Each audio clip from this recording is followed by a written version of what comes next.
नमस्कार, स्वागत है आपका मनपसंद चैनल वैदिक सनातन संस्कृति में। आइए जानते हैं सत्यनारायण जी की कथा के बारे में। शास्त्रों में बताया गया है कि सत्यनारायण व्रत कथा का पाठ एवं श्रवण करने से व्यक्ति को 1000 यज्ञ करने के बराबर पुण्य फल की प्राप्ति होती है। सत्यनारायण भगवान व्रत कथा में भगवान विष्णु के सत्य स्वरूप के बारे में बताया गया है। इस व्रत का पाठ करने से घर में सुख समृद्धि का वास होता है और भगवान विष्णु की कृपा बनी रहती है। एक समय की बात है, नैमिषारण्य तीर्थ में शनिकादि 88,000 ऋषियों ने श्री सूत जी से पूछा, है प्रभु, इस कलयुग में वेद विद्या रहित मनुष्यों को प्रभु भक्ति किस प्रकार मिल सकती है तथा उनका उद्धार कैसे होगा। हे मुनि श्रेष्ठ, कोई ऐसा तप बताइए जिससे थोड़े समय में ही पुण्य मिले और मनवांछित फल भी मिल जाए। इस प्रकार की कथा सुनने की हम इच्छा रखते हैं। सर्वशास्त्रों के ज्ञाता सूत जी बोले, हे वैष्णवों में पूज्य, आप सभी लोगों ने प्राणियों के हित की बात पूछी है, इसलिए मैं एक ऐसे श्रेष्ठ व्रत को आप लोगों को बताऊंगा जिसे नारद जी ने लक्ष्मी नारायण जी से पूछा था और लक्ष्मीपति ने मुनिश्रेष्ठ नारद जी से कहा था। आप सब इसे ध्यान से सुनिए। एक समय की बात है, योगीराज नारद जी दूसरों के हित की इच्छा लिए अनेकों लोकों में घूमते हुए मृत्युलोक में आ पहुँचे। यहाँ उन्होंने अनेक योनियों में जन्मे प्रायः सभी मनुष्यों को अपने कर्मों द्वारा अनेकों दुखों से पीड़ित देखा और उनका दुख देख नारद जी सोचने लगे कि कैसा यत्न किया जाए जिसके करने से निश्चित रूप से मानव के दुखों का अंत हो जाए।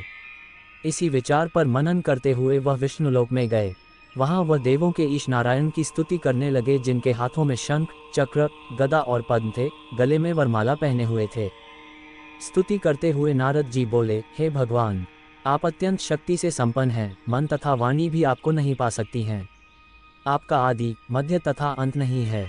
निर्गुण स्वरूप सृष्टि के कारण भक्तों के दुख को दूर करने वाले हैं, आपको मेरा नमस्कार है। नारद जी की स्तुति सुन विष्णु भगवान बोले, हे मुनिश्रेष्ठ, आपके मन में क्या बात है? आप किस काम के लिए पधारे हैं? उसे संकोच कहो। इस पर नारद मुनि बोले कि मृत्युलोक में अनेक योनियों में जन्मे मनुष्य अपने कर्मों के द्वारा अनेकों दुख से दुखी हो रहे हैं। हे नाथ, आप मुझ पर दया रखते हैं तो बताइए कि वो मनुष्य थोड़े प्रयास से ही अपने दुखों से कैसे छुटकारा पा सकते हैं।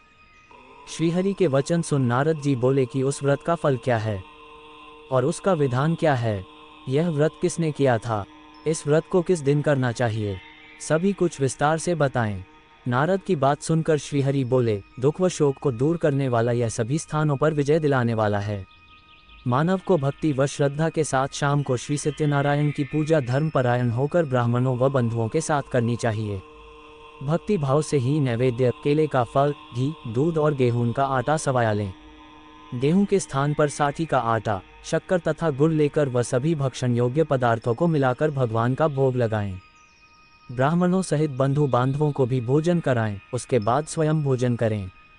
भजन कीर्तन के साथ भगवान की भक्ति में लीन हो जाएं। इस तरह से सत्यनारायण भगवान का यह व्रत करने पर मनुष्य की सारी इच्छाएं निश्चित रूप से पूरी होती हैं। इस कली काल अर्थात कलियुग में मृत्युलोक में मोक्ष का यही एक सरल उपाय बताया गया है। श्री सत्यनारायण जी की कथा के बारे में सुनकर आपको कैसा लगा, कमेंट बॉक्स में हमें अवश्य बताएं। इसे आगे की कथा सुनने के लिए चैनल को सब्सक्राइब लाइक अवश्य करें ताकि सबसे पहले कथा की नोटिफिकेशन आप तक जा पहुंचे। इस कहानी को सुन देने के लिए आप सभी को बहुत बहुत धन्यवाद। आशा करते हैं कि इस कहानी से आपको सत्यनारायण जी की कथा के बारे में कुछ ना कुछ प्रेरणा मिली होगी।